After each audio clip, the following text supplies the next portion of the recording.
디모데전서 6번째 시간입니다. 오늘 말씀은 디모데전서 3장 1절부터 13절 말씀입니다. 2절부터 5절 말씀을 합독하고 디모데전서 3장 1절부터 13절 말씀을 보도록 하겠습니다. 그러면 디모데전서 3장 2절부터 5절 말씀을 한 목소리로 합독하도록 하겠습니다. 그러므로 감독은 책망할 것이 없으며 한 아내의 남편이 되며 절제하며 신중하며 단정하며 나그네를 대접하며 가르치기를 잘하며 술을 즐기지 아니하며 구타하지 아니하며 오직 관용하며 다투지 아니하며 돈을 사랑하지 아니하며 자기 집을 잘 다스려 자녀들로 모든 공손함으로 복종하게 하는 자라야 할지며 사람이 자기 집을 다스릴 줄 알지 못하면 어찌 하나님의 교회를 돌보리요. 아멘. 디모데전서 전반부를 지금 거의 다 봐갑니다. 내일까지 보면 디모데전서 전반부 1장부터 3장까지를 다 보게 되고, 그리고 이제 계속적으로 이제 이어지겠죠, 그죠? 목회자의 근본 직무인 복음 진리를 사수하고 지키는 부분하고, 교회의 질서를 어떻게 지켜나가고, 또 교회 조직을 어떻게 확립할 것인가에 대한 부분에 대한 교훈입니다. 사실은 제가 받아야 될 교훈이고, 여러분들이 이 교회를 정말 믿음 안에서 제대로 또 이렇게 인도받게 하려면 알아야 될 줄로 믿습니다. 목회자 혼자 못합니다. 목회자 혼자 사실 부족합니다. 이제 나이가 드니까 찬양도 안 되고, 나이가 드니까 참 여러 부분에 어린이 사역이나 청소년 사역도 안 됩니다. 또 여러 가지 교회가 교회다워지기 위해서는 필요합니다. 그래서 어떤 의미에서는 사역자, 헌신자들이 나와야 되겠죠. 우리가 어떤 사람을 세워야 이 교회가 끝까지 흔들림 없이 믿음으로 갈 수 있을지 우리는 잘 생각해야 될 줄로 믿습니다. 자, 그래서 오늘 디모데전서 3장 1절부터 13절을 보게 될 것인데요. 교회의 중요한 직분자인 감독과 집사의 자격 요건에 대한 어떤 지침 내용입니다. 이런 자를 세워라, 이런 겁니다. 오늘 저와 여러분이 정말 이런 자를 세울 수 있고, 또 여러분이 이런 자로 세워지게 되기를 바랍니다. 부담 가지지 마세요. 성령의 능력 속에 있으면 그냥 조금씩 되어집니다. 지금 안 되고 있다고 해서 낙심하지 마시고 성령께서 그렇게 우리를 바꿔 나가실 거라고 믿습니다. 초대교회 당시에 감독은 가르치는 일과 성도들의 생활 전반을 보살피는 일을 다 맡았다라고 이렇게 보고 있습니다. 그래서 감독이란 당시 헬라 사회에서 이미 사용되는 그런 도시를 다스리는 자들을 가르치는 용어로 흔히 사용되던 말인데요.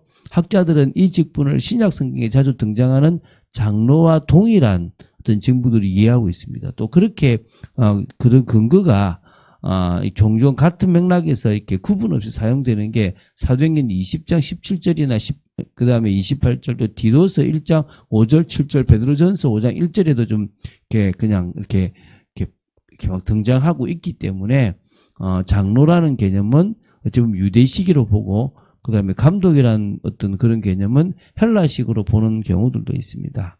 그래서 어쨌든 이 감독은 지금으로 말하면 목회자라고 보면 됩니다. 그 당시로는 사도라 전도자들은 이렇게 순회를 하면서 하는 거면 교회를 관리하고 교회에 대해서 어떤 큰 일을 맡길 때 어찌 보면 좀 직무상은 감독이라는 개념, 나이라는 개념은 장로라는 개념을 쓸 때도 있고요. 또 아까처럼 유대식이냐 헬라식이냐의 차이에서도 이렇게 유대식은 어떤 장로라는 개념을, 헬라식은 어떤 그런 감독이라는 개념을 썼다라고 주장하기도 합니다. 근데 우리가 그 시대를 모르기 때문에 정확하게 모르지만 어쨌든 목회자나 또 그런 장로님 경우에서는 이런 부분이 좀 필요하다라고 봅니다. 그죠? 자, 우리 지금 현재로 보면 그죠? 자, 그래서 디모데전서 3장 1절부터 7절은요, 감독의 직분에 대한 어떤 그런 자격입니다. 아까 읽었죠? 그래서 이 미쁘다 이 말이요. 아까 1절 안 읽었는데요. 곧 감독이 사람의 직분을 얻으려 함은 선한 일을 사모하는 것이라 합니다. 좀 지금하고 달라요. 지금 사람들이 장로가 되려고 하는 것, 중직자가 되려고 하는 것은 뭔가 명예를 얻으려고 하는 경우들이 있습니다. 그런데 그 당시로 말하면 사람이 감독의 직분을 얻으려 하면 선한 일을 사모한다는 거예요. 임무는 무슨 말입니까? 자기에게 유익이 되는 일을 하려고 하는 게 아니라 교회에 유익이 되는 일을 하려고 그것을 사모한다는 거예요. 그런 의미에서 교회를 가르치고 돌보는 일뿐 아니라 모든 사람들에게 도움이 되며 칭찬받는 그런 선한 일을 자꾸 하려고 하는 중심이 생겨서 하고 싶다는 거예요.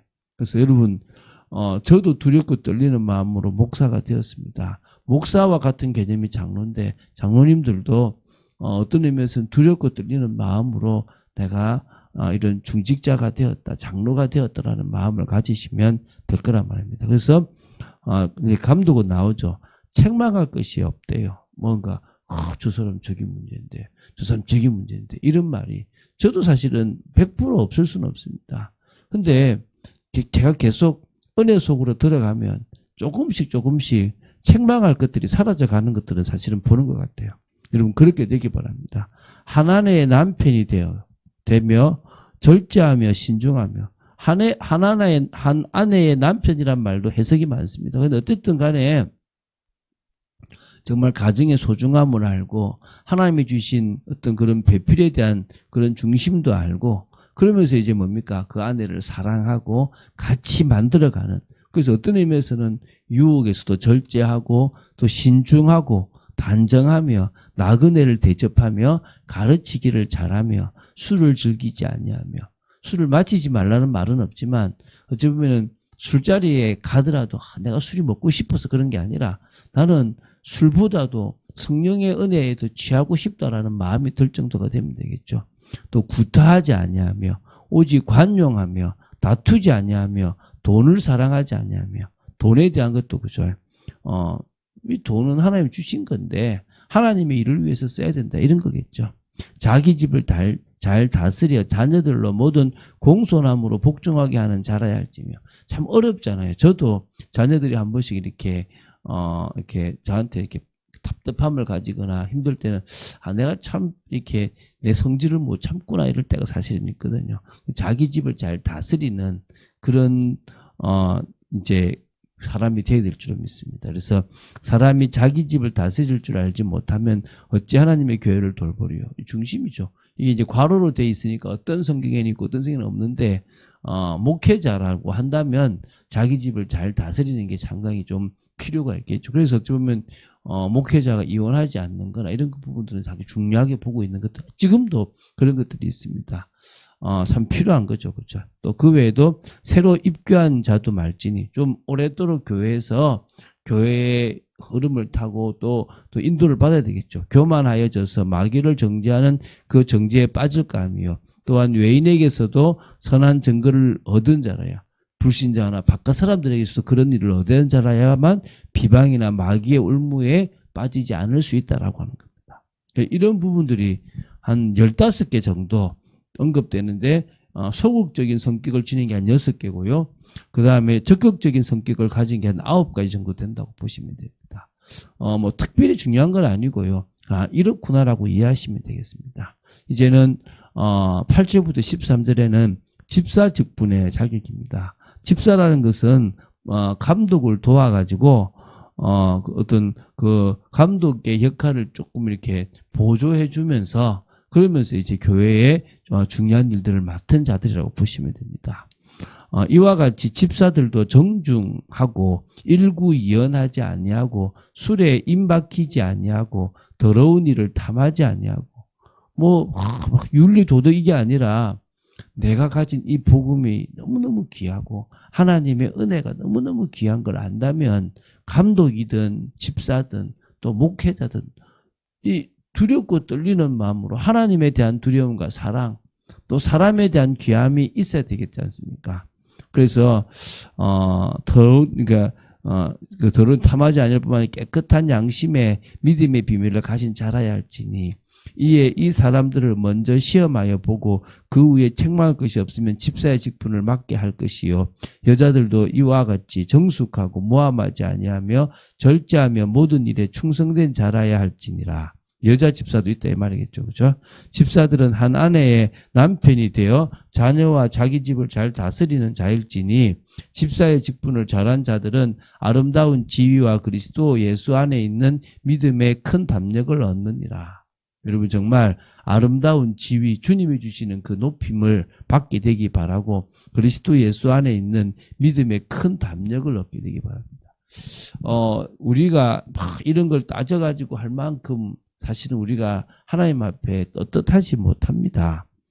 사실이지 않겠습니까? 우리가 하나님 앞에 하나님 저희들은 뭐 이거 잘 지킵니다 말할 수 있는 자격이 아무도 없습니다.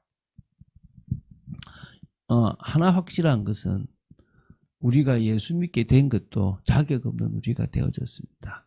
그런 우리가 어떻게 이 자격에 맞다고 나는 됩니다라고 말할 수 있겠습니까? 없습니다. 그러나 단지 계속 하나님에 대한 사랑과 두려움이 이렇게 딱 있고 또 더 나아가서 정말 옛날에는 몰랐는데 사람이 귀히 여겨지고 그런 거 있잖아요. 어떤 분이 이제 아는 사람이 어떤 조금 몸이 안 좋은데 이렇게 저한테 카톡 얘기를 정말 그분 때문에 내가 참 힘들었습니다 얘기하더라고요. 근데 저도 사실은 사람 때문에 힘들었을 때가 사실은 있거든요. 근데 그때 사실은 어떤 문제가 좀 생기면 죄송합니다. 꽃이다, 잘됐다 이런 마음이 사실은 100% 없다라고 말하면 저는 거짓말입니다. 있습니다. 그런데 그럴 때 제가 제 마음을 또 하나님 주신 다른 마음이 생겨요. 너 왜 그러냐? 힘들 때 우리가 축복 기도해주고 힘들 때 우리가 그 사람을 위해서 중보 기도해야 되지 않겠냐? 그래서 축복 기도 해주려고 그래요. 솔직히 마음은 안 그럴 때가 있어요. 그런데 정말 그 사람을 위해서 축복 기도하려고 그래요. 그리고 또 그렇게 하고요. 그럴 자격이 없는 걸 제가 아니까 제가 여러분 앞에 설 수 있는 자격이 없는 자입니다. 제가 여러분하고 같이 세계복음화를 논할 수 있는 자격이 없는 자입니다. 그런데 주님이 나를 쓰시겠다요. 그러니까 두렵고 떨리는 마음으로 늘 저를 바꾸어 나가면서 그 일을 하려고 하는 겁니다. 베드로전서가 증가하는 믿음의 삶은 사람들의 본성을 따라가는 게 아니라 그걸 자꾸 버려나가며 나그네 인생, 순례자의 길을 조금 더 복음적으로 살아나가려고 하는 사람인 줄로 믿습니다. 그런 축복을 사실적으로 누려나가고 그 응답 속에 우리가 있어서 소망을 가지고 정말 신령한 저주를 사모하고 그러면서 사람을 존귀히 여기고 더 나아가서 고난을 기쁘게 여기고 교회 공동체와 신앙 공동체를 위해서 나아갈 수 있는 믿음의 사람으로 서야 될 줄로 믿습니다. 그런 삶을 이번 주뿐만 아니라 일평생 걸어가는 저와 여러분 되기를 주 예수 그리스도 이름으로 축원드립니다. 주는 그리스도시여 살아계신 하나님의 아들이심을 고백합니다. 성령의 능력을 더 깊게 하여 주시고 정말 저희들이 연약한 존재고 하나님의 은혜 없이는 자격 없는 존재임을 기억하게 하여 주시고 저희들이 감독과 집사의 직분을 감당할 만한 또 목사로서의 그 일에 쓰임받을 자격이 없음을 고백합니다. 그렇지만 저희들이 정말 이 귀한 직분을 저희들의 연약함과 부족함 때문에 실패하지 않도록 깨어있기를 원하고 주신 그 직분이기 때문에 맡은 자에게 구할 것은 충성으로 알고 나아가도록 하겠습니다. 하나님 그럴 수 있도록 저희들을 지켜주시고 저희들이 이 영광스러운 자리에 들어가게 하심을 감사하고 영광 돌리는 삶을 살겠습니다. 주님 은혜를 내려주시옵소서. 주 예수 그리스도 이름으로 기도드립니다. 아멘.